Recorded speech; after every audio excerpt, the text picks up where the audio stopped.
Well, it's my privilege to bring greetings to you from LeaderImpact around the world, LeaderImpact Global. My name is Nathan Hilderbrandt, and I'm the field director for all of LeaderImpact around the world. First of all, I want to bring greetings to Jonathan and Sophia. I have fond memories of being with you in Taipei a number of times a couple of years ago. And so it was a privilege to work alongside with you, work together with you. And as I said, I've got some fond memories. But what we're going to do today is take a couple of minutes and just ask the question, why LeaderImpact? And so what I'm going to do is I'm going to share my screen with you, and we're going to go through a number of slides that I think might help us with that. So why LeaderImpact? And so at the front end, I hope I got the right slide here, but there's one of my favorite verses in the Bible. It says, when Jesus saw the crowds, he had compassion on them, and he saw them as harassed and helpless, like sheep without a shepherd. So my question is this is a picture from Lagos, Nigeria. So if Jesus was to walk through this village today, would he have compassion for them? What would be some of the needs? So let's take a moment right now, stop the video and discuss what are some of the needs that the people in this picture would have if Jesus was to walk through that village today. Okay. Secondly, though, LeaderImpact, we work with leaders. And so my next question is this. If Jesus was to walk today through Taipei 101, looks very different, but what would be the needs of leaders in Taipei 101? Would he have the same comment that he saw the crowds, maybe saw the presidents of companies, he maybe saw the top managers, but as he saw the crowds in Taipei 101, he had compassion on them because they were harassed and helpless, like sheep without a shepherd. Let's take a moment again and stop. And so what are some of the needs of leaders? Okay, so maybe they don't have a lot of physical needs, okay, but maybe they need hope. Maybe they need security. Maybe they need peace in their lives. Maybe there's things that are going on in their families. So let's take a moment right now, stop and discuss this together. What are some of the needs of leaders in Taiwan?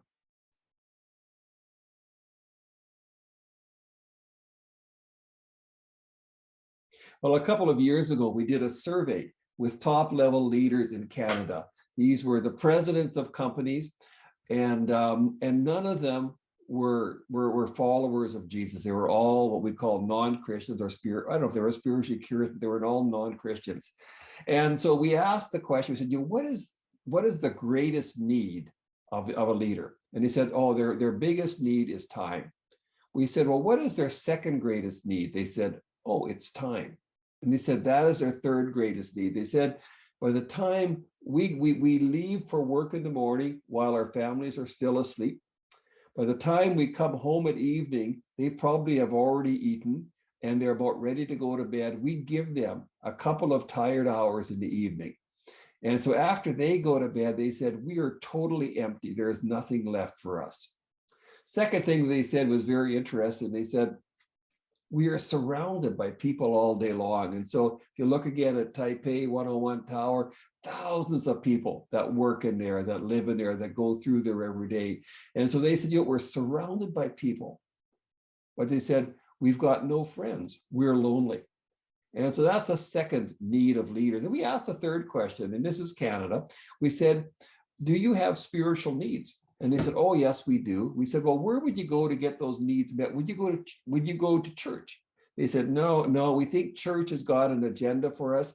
We wouldn't go to church. We said, okay, well, would you go to the internet? And they said, no, internet, we're on that all day at work. By the time we get home at nighttime, we don't want to be on the internet.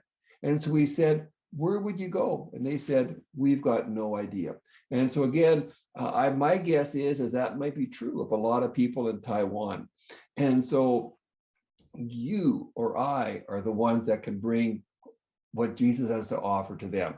But got a couple of things here. And so these are just some things that, some needs of leaders on the left-hand side. In the middle, and it's more than a Bible verse, but we'll go, but then over here is, what is it that Jesus offers? What is his value proposition for the needs of leaders? So one is, leadership is exhausting. Okay, what does Jesus say? He says, come to me, all of you who are weary, and I will give you rest. Okay, so that is just one example. And who doesn't need rest in this fast-paced life? Okay, so how does that work out? So we're not going to go through all of these, but second one is that leaders often face the impossible. Okay, it's lonely at the top. We'll come to that a couple of times. Leaders make mistakes. Okay, what happens then? Leaders face immobilizing challenges. Leaders face resource challenges. Okay, it could be financial, it could be people, it could be all sorts of things. Leaders don't have the luxury of quitting. They can't quit. There's people that depend upon them not to do that. And finally, leadership is lonely. So those are just some of the needs. In fact, maybe again, you might want to stop and just discuss and say, which one of these needs do you think is the single greatest need of leaders in Taiwan? Then maybe take a moment as well and go look at the verse and say, what does Jesus offer in the middle of this? And then how can we bring that value proposition to leaders? Third one is this, and this is one of my, I think if there was a statement in the Bible or in the world, the greatest value proposition statement for leaders, it would be this in Galatians 5, 22 and 23. But it says, the fruit of the Spirit is love, joy, peace, patience, kindness, goodness, faithfulness, gentleness, and self-control.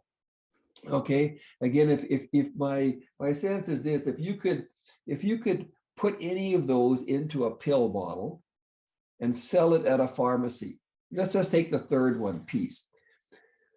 If you could package up peace and put it in a pill bottle and sell it, you could not produce peace fast enough. Okay, so what does that word peace mean? It does not mean there is no more trouble, but what it means is peace in the middle of trouble. That's what Jesus promises. Okay, so I've got a story that goes along with it. We could go through all the other, maybe I'll just take a moment and stop at go to the last one, self-control. So what's it like to be married to a spouse who does not exemplify self-control? It's not pretty, okay? It impacts marriage, it impacts family. What about if your boss does not exhibit self-control? It's not a good thing. So again, these pieces, the fruit of the Spirit, I think, if we could offer that to the world, they would say, I want that, okay? So why LeaderImpact is we want to bring these things to the people of the world. So I'm going to tell a story. A number of years ago in Canada, one of our leaders, our city team leaders in Calgary, he's on the top right-hand side of the screen. His name is Bruce. And so Bruce owned a company that lent millions of dollars to oil companies. And so when oil was $100 a barrel, which it is again now, money was running through the streets. There was no problem. But then it went from $100 down to $25 a barrel. And all of a sudden, the people that he had lent tens of millions of dollars to were not returning phone calls. In fact, some of them were taking their own lives, were committing suicide. And so he was faced with this in his life, okay? And so he sent an email or a text or whatever it was, an invitation out to all of those companies that he had lent money to. And he said, come to my boardroom next week. He says, I want to do two things. He said, I'm going to give you a forecast. Where do I see oil going in the next number of years? He said, I should have an opinion on that. Secondly, he said, I'm going to also share with you, how do I find peace in the middle of what's going on in life? So anyway, within an hour or so, he realized his boardroom was far too small. So he moved it to this training room. I've counted in this picture, I think it's 51 people that are there. Almost all of them are presidents of companies. So he stands up in front of them, as you see him doing here, and he gives a forecast. Where do I see oil going? And then he goes on, but he said, you know what? He said, we're in trouble. He says, I face the same as what you do. And so he says, let me share with you, how do I find peace in that middle of that? And he just shared about how his relationship with Jesus gives him peace to handle the trouble that comes at him every day. At the end of that time, he said, you know what? He said, I'm involved with LeaderImpact. And he says, I'm going to offer you something. He said, we're going to start a group, a LeaderImpact group in my board, and we're going to meet once a week and to talk about life, leadership, and the relevance of faith to our lives. So that day, of those 51 that were there, 12 of them came to him and said, Bruce, I want that. And so the last time I was with Bruce was about a number of months ago. It was probably 2 months ago. He said, Nathan, he said, that group has grown from 12 to 54. He said about a third of them have come to Christ over the last 3 years. He said another third are still not followers of Jesus, but he said, I'm sure they will be. Okay, so again, why do I share that story? Because leaders have needs. And how do we bring what Jesus has to offer to those people? I want to go to one last slide, and with this, we'll be done. But LeaderImpact offers, we say our value proposition statement is we want to help leaders grow personally, professionally, and spiritually for increasing impact. So let's take a look at this Venn diagram. We'll start at the top under professional. In fact, maybe we'll stop for a second. In Taiwan, what do leaders do to grow professionally? Why don't you discuss that for a moment? Well, in Canada, where I live, leaders read books. They go to seminars. They take MBA classes. They meet with other leaders to grow professionally, okay? But leaders are learners. They're always growing professionally, otherwise it won't happen. Okay, so the next question is you go down to personal.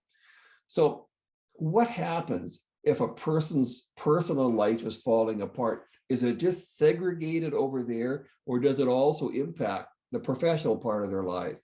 I was talking the other day, giving this talk to a group of leaders, and one of the business leaders put up his hands and he said, oh, he says, I can answer that. He said, I own a global company. He said, currently, 3 of my 4 vice presidents are going through a divorce. So that's personal. But he said, I can assure you that it affects them professionally. Probably they're only bringing about half of their energy to work. The rest of it is going to the problems that they've started at home. So if you're not looking after yourself personally, it doesn't just affect that area of your life, it affects yourself professionally. But let's go to spiritual. As I said, let's go to the fruit of the Spirit: love, joy, peace. Okay, let's just use peace as an example. So all leaders have trouble going on in their lives. And in fact, if trouble doesn't find them, they go find trouble. It's called risk. Okay, it's maybe starting a new business, but there's this stuff that goes on in their lives. Now, if they're not experiencing peace, does that affect them personally? Well, of course it does. You know, they end up with a heart attack. It affects their marriage. It affects their family. Okay, so spiritual is not just something over there, but it affects you personally, and it affects you professionally. So at LeaderImpact, we want to help leaders grow personally, professionally, and spiritually for increasing impact. So my encouragement to you, as you're thinking about, how do we reach leaders? Hopefully this is giving you some new thinking. What are the needs of leaders? What do we bring to leaders? And I would say, again, the materials that we've got, whether it's books like Essentialism, whether it's books like Integrity, whether it's Foundations, would be another one. But we've got materials that help leaders grow personally, professionally, and spiritually. And so my encouragement to you is that as you embark in this process, or as you continue on, that you will have a great impact, not only in your personal life, your family, but throughout the entire city of Taipei and throughout the country of Taiwan.